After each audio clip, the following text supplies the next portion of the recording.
প্রতীক বরাদ্দ পেলেন জাতীয় নির্বাচনের প্রার্থীরা। কাল শুরু প্রচার। কালো টাকা, অবৈধ অস্ত্র, হুমকির অভিযোগ অনেক প্রার্থীর।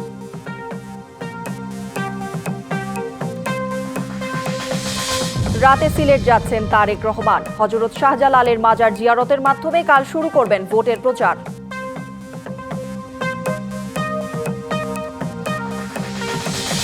মব করে জনমত প্রভাবিত করার দিন শেষ। ফ্যাসিবাদের মতো ভোটের পরিবেশ করলে কড়া জবাবের হুঁশিয়ারি জামায়াতের।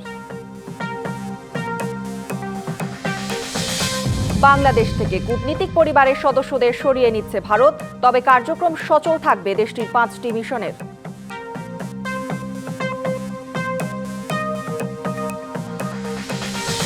জুলাই আন্দোলনে ইন্টারনেট বন্ধ করে হত্যাযজ্ঞ। পলক ও জয়ের বিরুদ্ধে অভিযোগ গঠন করে বিচার শুরুর আদেশ।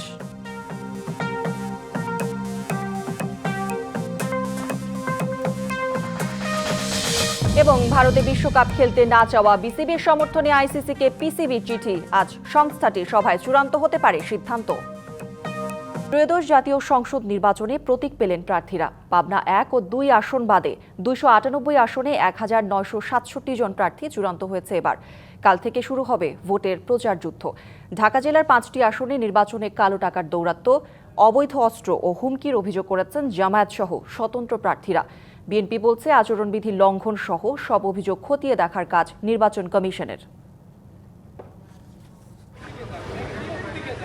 ত্রয়োদশ জাতীয় সংসদ নির্বাচনে মনোনয়ন যাচাই, আপিল নিষ্পত্তি সহ অন্যান্য কার্যক্রম শেষে এবার দেয়া হলো প্রার্থীদের প্রতীক। দলীয় ও স্বতন্ত্র মিলিয়ে এ নির্বাচনে লড়ছেন প্রায় 2000 প্রার্থী। প্রতিদ্বন্দ্বী প্রার্থীদের নিয়ে বুধবার মতবিনিময় সভার আয়োজন করেন ঢাকা জেলা রিটার্নিং কর্মকর্তা। এতে যোগ দেন ঢাকা জেলার 5টি আসনের প্রার্থীরা। এ সময় নেতাকর্মীদের বাড়িতে গিয়ে হুমকি দেওয়া হচ্ছে বলে অভিযোগ করেন জামায়াত সহ স্বতন্ত্র প্রার্থীরা। দাবি তুলেন অবৈধ অস্ত্র উদ্ধারের। দল বড় হয়, আমাদের দায়িত্ব হলো ওই দলকে দেশের মধ্যে নিয়ে আসা, কারণ আমাদের কাছে। তবে নির্বাচনে আচরণ বিধি লঙ্ঘন সহ সব অভিযোগ খতিয়ে দেখার দায়িত্ব ইসির বলে মনে করে বিএনপি। আর প্রতিদ্বন্দ্বী প্রার্থীদের মধ্যে পারস্পরিক সহযোগিতার আহ্বান জানান রিটার্নিং কর্মকর্তা। বলেন অনলাইনে গুজব প্রতিরোধে কাজ করছেন তারা। পরে ঢাকা জেলার 5টি আসনে 32 প্রার্থীর মাঝে প্রতীক বরাদ্দ দেন জেলা রিটার্নিং কর্মকর্তা। এবার অর্ধশত দল ভোটে অংশ নিচ্ছে। নিবন্ধিত রাজনৈতিক দল জোটগতভাবে ভোট করলেও প্রার্থীকে নিজ দলের প্রতীকে ভোট করতে হচ্ছে। বৃহস্পতিবার শুরু হবে আনুষ্ঠানিক ভোটের প্রচার, যা চলবে 10 ফেব্রুয়ারি পর্যন্ত। 12 ফেব্রুয়ারি সারা দেশে ত্রয়োদশ সংসদ নির্বাচনের সঙ্গে জুলাই সনদ বাস্তবায়ন প্রশ্নে গণভোট হবে। Bijan Kumar Das, DBC news, Dhaka. ত্রয়োদশ সংসদ নির্বাচনে প্রার্থীদের প্রতীক বরাদ্দ পাওয়ার পর বিএনপি ও জামায়াতের প্রার্থীদের প্রতিক্রিয়া জানাতে নির্বাচন ভবন থেকে সরাসরি যুক্ত হচ্ছেন সহকর্মী হুমায়রা ফারুকী। হুমায়রা, প্রতীক বরাদ্দ পেয়ে কি বলছেন প্রার্থীরা, জানাবেন। আপনি জানেন যে আজ কিন্তু ত্রয়োদশ জাতীয় সংসদ নির্বাচনের তফসিল অনুযায়ী প্রতীক বরাদ্দের দিন। আজ সকাল থেকে রাজধানীর সহ সারা দেশে বিভিন্ন রিটার্নিং অফিসারদের কার্যালয়ে প্রার্থীরা তাদের নির্বাচনী প্রতীক পেয়েছেন। এবং আমি যে রিটার্নিং অফিসারের কার্যালয়ে সকাল থেকে ছিলাম সেটি হচ্ছে নির্বাচন প্রশিক্ষণ কেন্দ্রের ঢাকা 13 এবং 15 আসনের রিটার্নিং অফিসারের কার্যালয়ে। তো সেখানে আমি যেটি দেখেছি যে প্রথমে একটি আলোচনা সভা হয়, মত বিনিময় সভা হয়, কারণ আপনি জানেন যে বিগত বেশ কয়েকদিন ধরে বিভিন্ন রাজনৈতিক দলের প্রতিনিধিরা নির্বাচন কমিশনে আসছিলেন এবং শুনানির সময়ও এবং শুনানি শেষ হওয়ার পরেও কিন্তু তারা বারবার তাদের বিভিন্ন অভিযোগ তুলে ধরছিলেন।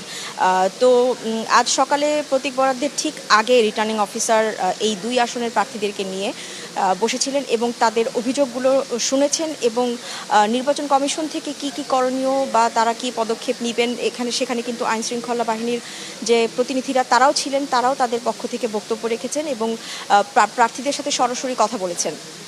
এবং এরপরেই দুপুর 12টার দিকে 10টায় শুরু হওয়ার কথা থাকলেও সেই আলোচনা শেষ হওয়ার পরে দুপুর 12টায় এই 2 আসনের প্রতীক বরাদ্দ দেয়া হয়।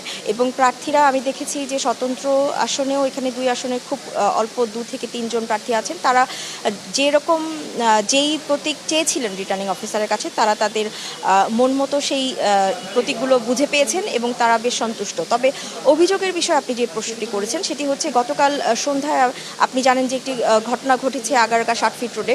সেখানে বিএনপির একজন প্রার্থী ক্যামেরায় যেই অভিযোগটা করেছেন, প্রতিক্রিয়া দিয়েছেন, সেটি হচ্ছে যে জামাতের প্রার্থীরা নারী কর্মীদেরকে দিয়ে এলাকার যারা ভোটার আছেন তাদের কাছে বিকাশ নাম্বার এবং এনআইডি নম্বর চাচ্ছিলেন। তো সে সময় জামাতের এই কর্মকাণ্ডটি দেখতে পায় বিএনপির কর্মীরা। তখন দুপক্ষের মধ্যে সেটি নিয়ে তর্ক বিতর্ক এবং সংঘর্ষ শুরু হয়। তো সেটি নিয়েই কিন্তু জামাত এবং বিএনপি পাল্টাপাল্টি অভিযোগ করছিল। তো এখন রিটার্নিং অফিসার পক্ষ থেকে কি উত্তর দেওয়া হয় বা নির্বাচন কমিশন কি পদক্ষেপ নেন সেটি এখন দেখার বিষয়। তো কৌরি, এই ছিল এখন পর্যন্ত আমার কাছে সর্বশেষ। পরবর্তী তথ্যগুলো হাতে আসা মাত্রই আমি আপনার মাধ্যমে তা দর্শকদেরকে জানিয়ে দেব। নিশ্চয়ই হুমায়রা, ধন্যবাদ আপনাকে। সারা দেশে ত্রয়োদশ জাতীয় সংসদ নির্বাচনের চূড়ান্ত প্রার্থীদের মাঝে প্রতীক বরাদ্দ করেছেন জেলা রিটার্নিং কর্মকর্তারা। কাল থেকে শুরু হচ্ছে আনুষ্ঠানিক প্রচারণা। প্রতীক বরাদ্দের পাশাপাশি আচরণবিধি নিয়ে প্রার্থীদের ধারণা দেওয়া হচ্ছে। সকালে চট্টগ্রাম জেলা প্রশাসক ও রিটার্নিং কর্মকর্তার কার্যালয়ে শুরু হয় আনুষ্ঠানিক কার্যক্রম। জেলার 16 সংসদীয় আসনে 111 জন প্রার্থীর মাঝে প্রতীক বরাদ্দ দেওয়া হয়েছে। রংপুরে জেলা প্রশাসকের সম্মেলন কক্ষে 6টি সংসদীয় আসনের 45 প্রার্থীর মাঝে প্রতীক বরাদ্দ দিয়েছেন জেলা রিটার্নিং কর্মকর্তা। বরিশালে জেলা প্রশাসকের সম্মেলন কক্ষে সংসদীয় 6টি আসনে 36 প্রার্থীর মাঝে প্রতীক বরাদ্দ দিয়েছেন জেলা রিটার্নিং কর্মকর্তা। সিলেটে শুরুতে নির্বাচনী আচরণবিধি বিষয়ে ব্রিফ করেন জেলা প্রশাসক সারওয়ার আলম। পরে ধারাবাহিকভাবে 6টি আসনে প্রতীক বরাদ্দ হয়। রাজশাহীতে মোট 29 প্রার্থীকে প্রতীক বরাদ্দ দেওয়া হয়েছে। ময়মনসিংহে মোট 11টি আসনে 67 জনকে প্রতীক বরাদ্দ দেওয়া হয়েছে। প্রার্থীদের সৌহার্দ্যপূর্ণ সম্পর্ক বজায় রেখে ও আচরণবিধি মেনে নির্বাচনে অংশ নেওয়ার আহ্বান জানান রিটার্নিং কর্মকর্তারা।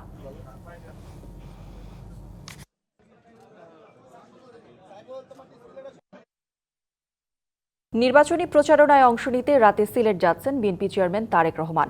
বাবা মায়ের মতো হযরত শাহজালাল ও শাহপরানের মাজার জিয়ারতের মধ্য দিয়ে সূচনা করবেন গণসংযোগ কার্যক্রম। স্থানীয় নেতারা বলেছেন, সিলেটের ইতিহাসের সবচেয়ে বড় নির্বাচনী সমাবেশ আয়োজনে প্রস্তুত তারা। 1977 থেকে 1978 সাল পর্যন্ত রাষ্ট্রপতি হওয়ার আগে ও পরে 3 বার হযরত শাহজালাল রহমতুল্লাহি আলাইহির মাজার জিয়ারত করেন জিয়াউর রহমান। বেগম জিয়াও 1991 সাল থেকে প্রতিটি জাতীয় নির্বাচনে সিলেট থেকেই প্রচারণা শুরু করেন।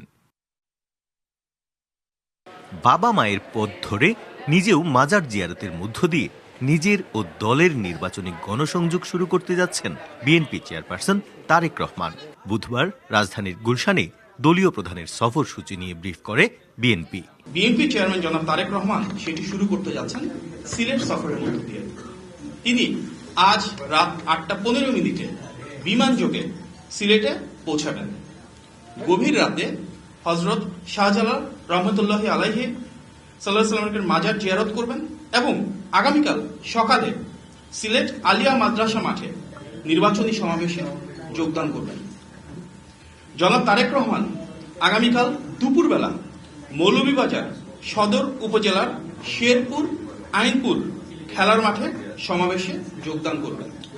রাতে হযরত শাহজালাল ও শাহপরানের মাজার জিয়ারত করে দক্ষিণ সুরমার বিরাইমপুর গ্রামের শ্বশুর বাড়ি যাবেন তারেক রহমান। পরদিন সকালে তরুণদের সঙ্গে মত বিনিময়ের পর সিলেট সরকারি আলিয়া মাদ্রাসা মাঠে জনসভায় বক্তব্য দেবেন বিএনপি চেয়ারম্যান। এ নিয়ে নগর জুড়ে নেতাকর্মীদের মাঝে বিরাজ করছে উৎসবমুখর পরিবেশ। জনসভায় নেতাকর্মী সহ সাধারণ মানুষের বাঁধ ভাঙা ঢল নামবে এমন প্রত্যাশা বিএনপির। প্রস্তুতি মোটামুটি প্রায় সম্পন্ন। মাঠের বাইরে আমরা রিকাইবাজার পয়েন্ট পর্যন্ত ধারণা করা যাচ্ছে। এদিকে আমার মনে হয় অন্যান্য যে কোনোবারের তুলনায় এবার অনেক বেশি। যে টার্গেট ছিল আমাদের সমাবেশে কি পরিমাণ তার চেয়ে বহুগুণ বেশি উপস্থিত। 2005 সালে তারেক রহমান যখন সিলেট এসেছিলেন তখন তিনি ছিলেন দলের যুগ্ম মহাসচিব। সিলেটে জনসভা শেষ করে সড়কপথে ঢাকায় ফেরার পথে মৌলভীবাজার, হবিগঞ্জ ও নরসিংদীতে পথসভায় বক্তব্য দেবেন বিএনপি চেয়ারম্যান। প্রত্যুষ তালুকদার, ডিবিসি নিউজ, সিলেট। দর্শক, প্রতিবেদনে যেমনটা জানাচ্ছিলাম যে ত্রয়োদশ জাতীয় সংসদের নির্বাচনী প্রচারণায় অংশ নিতে পূর্ণভূমি সিলেট সফরে যাচ্ছেন বিএনপি চেয়ারম্যান তারেক রহমান।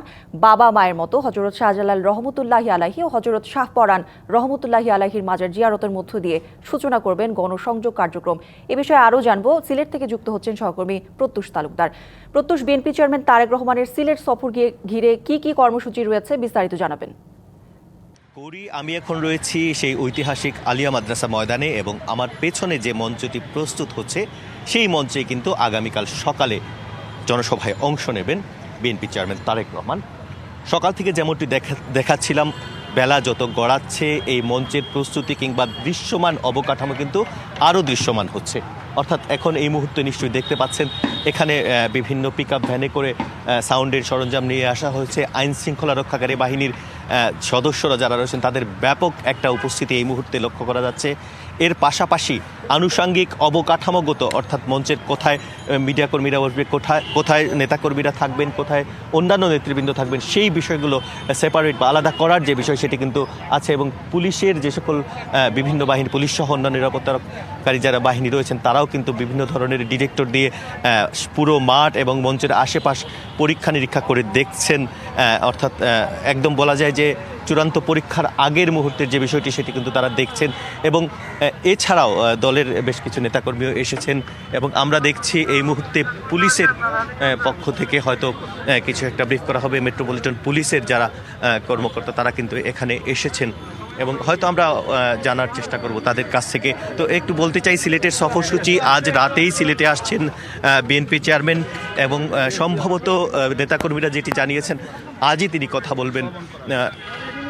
আজই তিনি মাজার জিয়ারতের একটা সম্ভাবনা রয়েছে, পাশাপাশি তার শ্বশুরবাড়িতে যাওয়ার একটা পরিকল্পনা বা প্রচেষ্টা। তো এখন রয়েছেন এসএমপি কমিশনার মোহাম্মদ আব্দুল কুদ্দুস, তিনি গণমাধ্যমে কথা বলবেন। আমরা চেষ্টা করব একটু তার কথা একটু শোনার। একটু বলবেন সার্বিক পরিস্থিতি।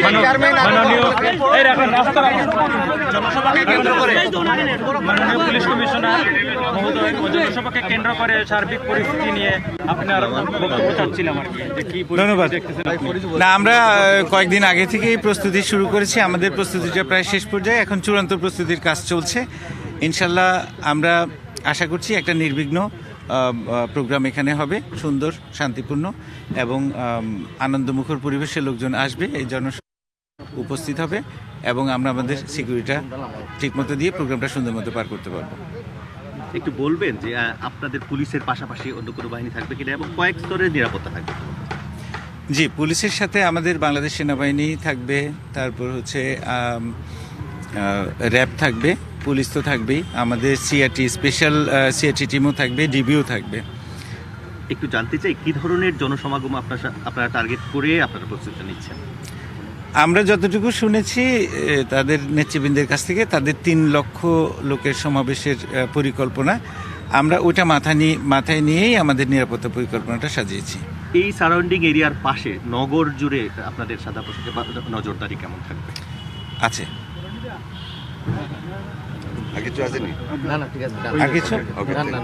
আচ্ছা, ধন্যবাদ। দর্শক, তারেক রহমানের সিলেট সফর নিয়ে জানাচ্ছিলেন আমাদের সহকর্মী প্রত্যুষ তালুকদার। মব ভায়োলেন্স করে জনমত প্রভাবিত করার দিন শেষ। ফ্যাসিবাদের মতো করেও আবারও নির্বাচনের পরিবেশ তৈরি করলে সমুচিত জবাব দেওয়ার হুঁশিয়ারি দিয়েছেন জামায়াতের আমির ডাক্তার শফিকুর রহমান। বলেন, 15.5 বছরের কায়দায় আবার যদি নির্বাচন হয় তা মেনে নেবে না এদেশের তরুণ সমাজ। জানান, জামায়াতের নারী কর্মীদের ওপর মব করে বিএনপি নেতাকর্মীরা অতর্কিত হামলা চালিয়েছে, তাতে সব মিলিয়ে 25 জন চিকিৎসা নিয়েছে, এমন অভিযোগ করেন জামায়াতের আমির। সকালে আহতদের দেখতে কল্যাণপুরে ইবনে সিনা মেডিকেল কলেজ হাসপাতালে যান জামায়াতের আমির। এ সময় তিনি সুষ্ঠু নির্বাচনের পরিবেশ নিশ্চিতের উপর জোর দেন ও এই ঘটনার সুষ্ঠু বিচার চান। নিরাপত্তাজনিত কারণে কূটনীতিকদের পরিবারের সদস্যদের বাংলাদেশ থেকে সরিয়ে নেওয়ার সিদ্ধান্ত নিয়েছে ভারত। এই খবর দিয়েছে হিন্দুস্তান টাইমস সহ ভারতের বেশ কয়েকটি সংবাদ মাধ্যম। কূটনীতির ভাষায় বাংলাদেশকে একটি নন ফ্যামিলি পোস্টিং হিসেবে ঘোষণা করার সিদ্ধান্ত নিয়েছে প্রতিবেশী দেশটি, তবে আনুষ্ঠানিকভাবে তা এখনও ঘোষণা করা হয়নি। এই সিদ্ধান্তের আওতায় ঢাকায় ভারতের হাই কমিশন সহ বাংলাদেশে থাকা 5টি মিশনই নন ফ্যামিলি পোস্টিং হবে। তবে 5টি কূটনৈতিক মিশনই পূর্ণ সক্ষমতায় কার্যক্রম চালিয়ে যাবে বলে প্রতিবেদনে জানিয়েছে হিন্দুস্তান টাইমস। এসব মিশনে কর্মরত পরিবারের সদস্যরা কবে নাগাদ আবার বাংলাদেশে ফিরতে পারবেন সে বিষয়ে সিদ্ধান্তে স্পষ্ট করে কিছু বলা হয়নি। জুলাই আন্দোলনে ইন্টারনেট বন্ধ করে হত্যার নির্দেশ সহ সুনির্দিষ্ট 3 অভিযোগে ক্ষমতাচ্যুত প্রধানমন্ত্রী শেখ হাসিনার ছেলে সজীব ওয়াজেদ জয় ও সাবেক আইসিটি প্রতিমন্ত্রী জুনায়েদ আহমেদ পলকের বিচার শুরুর আদেশ দিয়েছে ট্রাইব্যুনাল। সূচনা বক্তব্য ও সাক্ষ্য গ্রহণ শুরু 18 ফেব্রুয়ারি। বিচারপতি গোলাম মর্তুজা মজুমদারের নেতৃত্বাধীন আন্তর্জাতিক অপরাধ ট্রাইব্যুনাল 1 বুধবার অভিযোগ গঠন করে এই আদেশ দেয়। একই ট্রাইব্যুনালে আওয়ামী শাসনামলে র্যাব এর task force for interrogation sell TFI এর গোপন বন্দিশালায় গুম নির্যাতনের অভিযোগে শেখ হাসিনা সাবেক ও বর্তমান 11 সেনা কর্মকর্তা সহ 17 জনের বিরুদ্ধে করা মামলায় সূচনা বক্তব্য শেষে প্রথম সাক্ষী হিসেবে সাক্ষ্য দেন গুমের শিকার ব্যারিস্টার আরমান। এছাড়াও এই ট্রাইব্যুনালে আরও 2টি মামলার বিচার কাজ হওয়ার কথা রয়েছে। অনুমোদনের বিষয় ওনারা বলেছেন সেখানে কোথাও তার স্বাক্ষর বা কোনো কিছু নাই, তার নাম উল্লেখ করা হয়েছে, বলা হয়েছে যে মৌখিক একটা কমিটি ভূতাপেক্ষ অনুমোদন দেন, সেখানে তার কোনো স্বাক্ষর বা কোনো এভিডেন্স ওখানে নাই। আমরা যে ডিফেন্সটা গ্রহণ করেছিলাম সেই ডিফেন্সটি বিজ্ঞ ট্রাইব্যুনাল এই পর্যায়ে তারা গ্রহণ করেন নাই। এটা সাক্ষীর পর্যায়ে এটা বিবেচনা হতে পারে। 71-এর মানবতা বিরোধী অপরাধে ফাঁসির দণ্ডপ্রাপ্ত জামায়াত নেতা মাওলানা আবুল কালাম আজাদ আন্তর্জাতিক অপরাধ ট্রাইব্যুনালে আত্মসমর্পণ করেছেন। 2013 সালের 21শে জানুয়ারি 71-এর মানবতা বিরোধী অপরাধ মামলায় তাকে ফাঁসির দণ্ড দেয় আন্তর্জাতিক অপরাধ ট্রাইব্যুনাল। তবে বিচার শুরুর আগেই তিনি দেশ ত্যাগ করেন। 5 আগস্ট পরবর্তী সময়ে পুনর্গঠিত ট্রাইব্যুনালে 24-এর মানবতা বিরোধী অপরাধের বিচার শুরুর 1 বছরের বেশি সময় পর আজ তিনি আত্মসমর্পণ করেন। তবে শুনানি না হওয়ায় আবুল কালাম আজাদ আবেদন জমা দিয়ে ট্রাইব্যুনাল থেকে চলে যান। বিচার ব্যবস্থার আধুনিকায়ন ও বিচার প্রার্থীদের দুর্ভোগ কমাতে প্রচলিত বেল বন্ড বা জামিননামা দাখিল পদ্ধতির পরিবর্তে ডিজিটাল মাধ্যমে বেল বন্ড প্রবর্তন করা হয়েছে। একথা জানিয়েছেন আইন উপদেষ্টা আসিফ নজরুল। সকালে আইন মন্ত্রণালয়ের সভাকক্ষে এই সেবার উদ্বোধন করে তিনি বলেন, এই উদ্যোগ যুগান্তকারী। এতে বিচার প্রার্থী, কারা প্রশাসন ও আইনজীবী সহ সংশ্লিষ্ট সবার সময় ও ব্যয় সাশ্রয়ে সহায়ক হবে। প্রথম ধাপে নারায়ণগঞ্জ জেলায় এই কার্যক্রম শুরু হয়েছিল। আজ মানিকগঞ্জ, বান্দরবান, মেহেরপুর, জয়পুরহাট, মৌলভীবাজার, পঞ্চগড়, ঝালকাঠি ও শেরপুর জেলায় এই কার্যক্রম শুরু হলো। ভার্চুয়ালি এর উদ্বোধন করেন আইন উপদেষ্টা। অনলাইন বা বেইল বন্ড চালু করেছিলাম 15 অক্টোবর নারায়ণগঞ্জে। এটা 100% সফলতার সাথে পরিচালিত হচ্ছে। আজকে আমরা ওই সফলতার ভিত্তিতে, ইউজার ফিডব্যাকের ভিত্তিতে আমরা সফটওয়্যারটাকে আরো বেশি উন্নত করেছি। আজকে 8টি জেলায় বেইল বন্ড সফটওয়্যারের উদ্বোধন হচ্ছে। উদ্দেশ্য প্রণোদিতভাবে বায়রার নির্বাচন বানচালের অভিযোগ করেছেন জনশক্তির রপ্তানিকারকদের সংগঠন বায়রা সদস্যরা। সকালে রাজধানীর নিউ ইস্কাটনে সংগঠনের কার্যালয়ের সামনে মানববন্ধনে তারা নির্ধারিত সময়ে বায়রার নির্বাচন না হওয়ার ক্ষোভ ও হতাশ প্রকাশ করেন। একটি মহলের প্ররোচনায় বায়রার প্রশাসক নির্বাচনকে প্রভাব বিস্তার করছে বলেও অভিযোগ করেন তারা। জনশক্তির রপ্তানি খাতকে নিয়ে নতুন ষড়যন্ত্র হচ্ছে উল্লেখ করে তা অবিলম্বে বন্ধের আহ্বান জানান বায়রা সদস্যরা।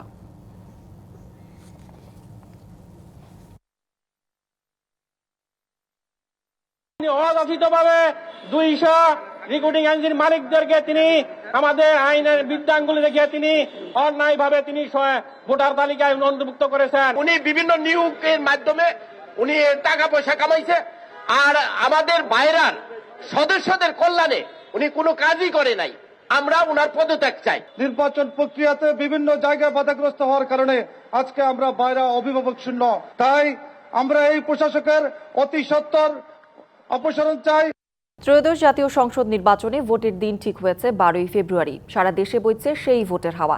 এ নিয়ে কি ভাবছেন সাধারণ মানুষ থেকে শুরু করে আগামীর জনপ্রতিনিধিরা, সে কথা জানাতে ডিবিসি নিউজের ইলেকশন এক্সপ্রেস ছুটে যাচ্ছে সব সংসদীয় আসনে। এখন রয়েছে সংসদীয় আসন 251, কুমিল্লা 3-এ। স্বাগত জানাচ্ছি সিএসআরএম ডিবিসি ইলেকশন এক্সপ্রেসে। আমি এখন আছি কুমিল্লা 3 আসনে। এখান থেকে বিএনপি থেকে যিনি মনোনয়ন পেয়েছেন তার পক্ষে কথা বলবেন তার ভাই, কুমিল্লা জেলা বিএনপির উত্তর বিএনপির সদস্য। কথা বলবো, জানার চেষ্টা করবো আগামী নির্বাচনে তার ভাইয়ের অবস্থানটা কতটুকু ধরে রাখতে পারবে। স্বাগত আপনাকে সিএসআরএম ডিবিসি ইলেকশন এক্সপ্রেসে। যেহেতু আপনার ভাই এখান থেকে বিএনপি যোগ্য প্রার্থী হিসেবে বিবেচিত হয়েছে, তিনি অভিভাবক হতে চান, আসলে কতটা মানুষ যোগ্য মনে করছেন তাকে? ধন্যবাদ, আসসালামু আলাইকুম। আসলে বিএনপিকে অনেক অনেক ধন্যবাদ, বিশেষ করে তারেক রহমান সাহেবকে, বিএনপির চেয়ারপারসন, যে উনি মনে করেছে যে জনাব কাজী শাহ মোফাজ্জল হোসেন কায়কোবাদ সাহেব ধানের শীষ প্রতীকের জন্য মুরাদনগর থেকে যোগ্য। এই জন্য মুরাদনগরের বিএনপি এবং বিএনপি পরিবারের পক্ষ থেকে ওনাকে অনেক অনেক ধন্যবাদ। আসলে কায়কোবাদ সাহেবের রাজনীতিক পথ চলা এই 8-10 বছর না, উনি দীর্ঘ 50 বছর, আমাদের পরিবারের গত 100 বছরের ঐতিহ্য আছে মানুষের সাহায্য সহযোগিতা, মানুষের বিপদ আপদে পাশে দাঁড়ানো। আসলে এটা আমাদের রক্তের মধ্যে।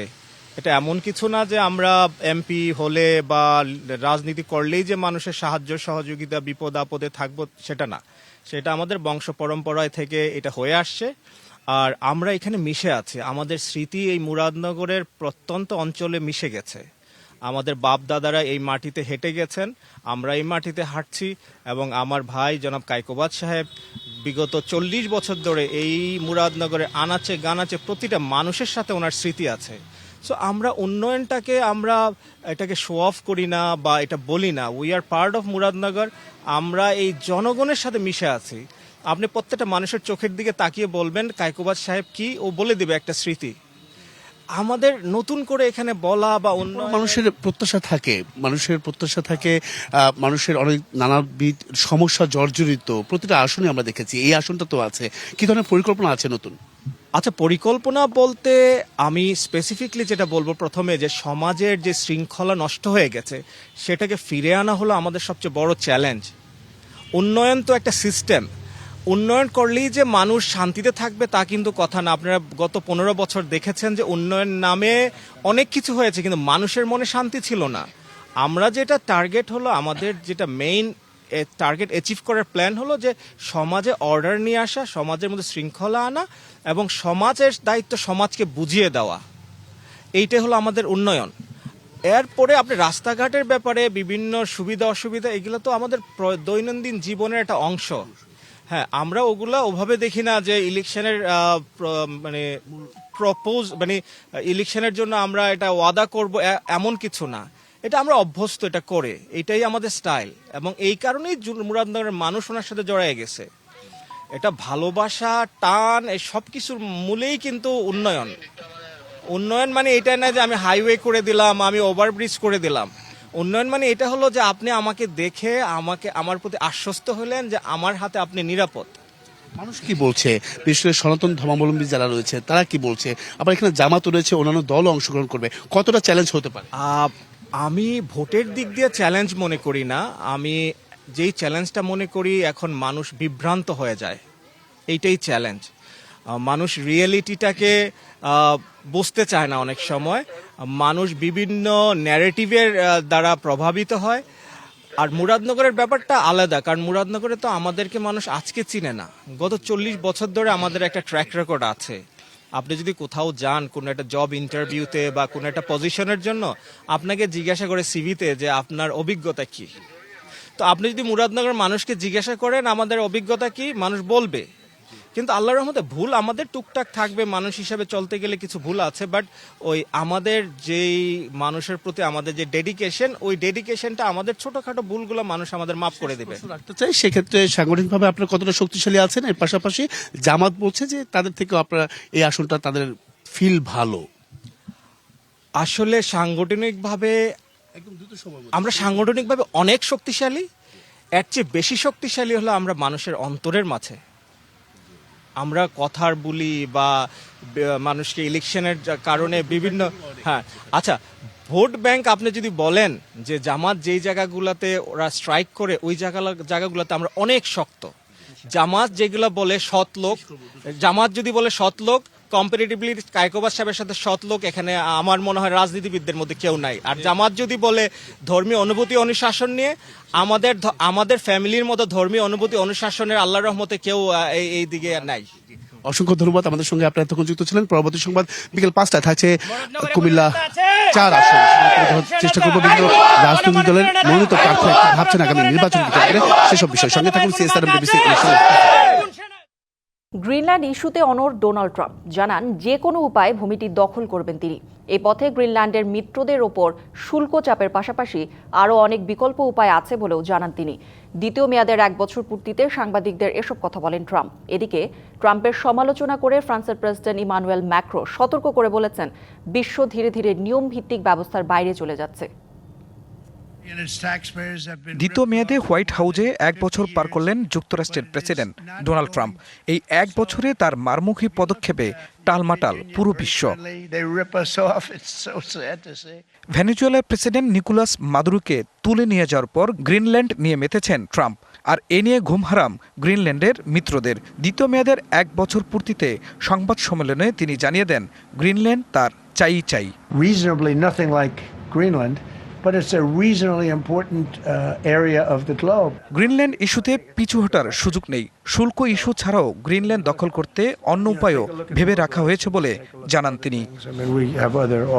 আমাদের হাতে আরও বিকল্প আছে, তবে আমরা এখন যা করছি সেটাই সবচেয়ে ভালো, সবচেয়ে শক্তিশালী। গ্রিনল্যান্ড নিয়ে ইউরোপের দেশগুলোর সাথে উত্তেজনাকর পরিস্থিতি তৈরি হয়েছে যুক্তরাষ্ট্রের। এমন বাস্তবতায় ট্রাম্পের পদক্ষেপ ন্যাটোর ভাঙন ধরাবে কিনা জানতে চাইলে ট্রাম্প বলেন, এমন কিছু ঘটতে যাচ্ছে যা সবার জন্যই ভালো হবে। আমরা এমন একটি সমাধানে পৌঁছাবো যেখানে নেটো খুব খুশি থাকবে এবং আমরাও খুব খুশি থাকব, কিন্তু নিরাপত্তার কারণে আমাদের গ্রিনল্যান্ড দরকার। ট্রাম্পের সমালোচনা করে ফরাসি প্রেসিডেন্ট ইমানুয়েল ম্যাক্রন বলেন, আন্তর্জাতিক আইন অমান্য করছেন ট্রাম্প। ওয়াশিংটনের পদক্ষেপের বিরুদ্ধে সবাইকে ঐক্যবদ্ধ হতে হবে। ট্রাম্প যেভাবে এগুচ্ছেন তাতে আন্তর্জাতিক আইন মানা হচ্ছে না। এদিকে গ্রিনল্যান্ডের শিল্প ও প্রাকৃতিক সম্পদ বিষয়ক মন্ত্রী ট্রাম্পের বক্তব্যে বিস্ময় প্রকাশ করে বলেন, গ্রিনল্যান্ডের জনগণ আমেরিকান হতে চায় না। খান মোহাম্মদ মুকুল, ডিবিসি নিউজ ডেস্ক। ভারতে বিশ্বকাপ না খেলার সিদ্ধান্তে বাংলাদেশকে সমর্থন করে আইসিসিকে চিঠি দিয়েছে পাকিস্তান ক্রিকেট বোর্ড, এমন খবর জানাচ্ছে ভারতীয় গণমাধ্যম। ভারতে বাংলাদেশের বিশ্বকাপ খেলার ইস্যুতে 21শে জানুয়ারি সম্ভাব্য সিদ্ধান্ত জানানোর কথা ছিল আইসিসির। ঠিক তার আগে বাংলাদেশকে সমর্থন করে আইসিসিকে চিঠি পাঠিয়েছে পিসিবি। ভারতীয় গণমাধ্যমগুলো জানায়, চিঠির মাধ্যমে বাংলাদেশের নিরাপত্তাজনিত কারণে ভারতে না যাওয়ার বিষয়টি পুরোপুরি সমর্থন করে পিসিবি। এর আগে সম্ভাব্য ভেন্যু পর্যালোচনার সময় পাকিস্তানে বাংলাদেশের বিশ্বকাপের ম্যাচগুলো আয়োজনের প্রস্তাব দেয় পিসিবি। ভারতের নিরাপত্তা উদ্বেগের কারণে বাংলাদেশের ম্যাচগুলো শ্রীলঙ্কায় সরিয়ে নেওয়ার আবেদন জানিয়েছে বিসিবি। ক্রিকেট ভিত্তিক গণমাধ্যম ক্রিক ইনফো জানায়, এ বিষয়ে আলোচনা করতে আজ বোর্ড মিটিং ডেকেছে আইসিসি। ঠিক তার আগেই পিসিবির এমন চিঠি কিছুটা জলঘোলা করছে বলে মনে করছে ভারতীয় গণমাধ্যমগুলো।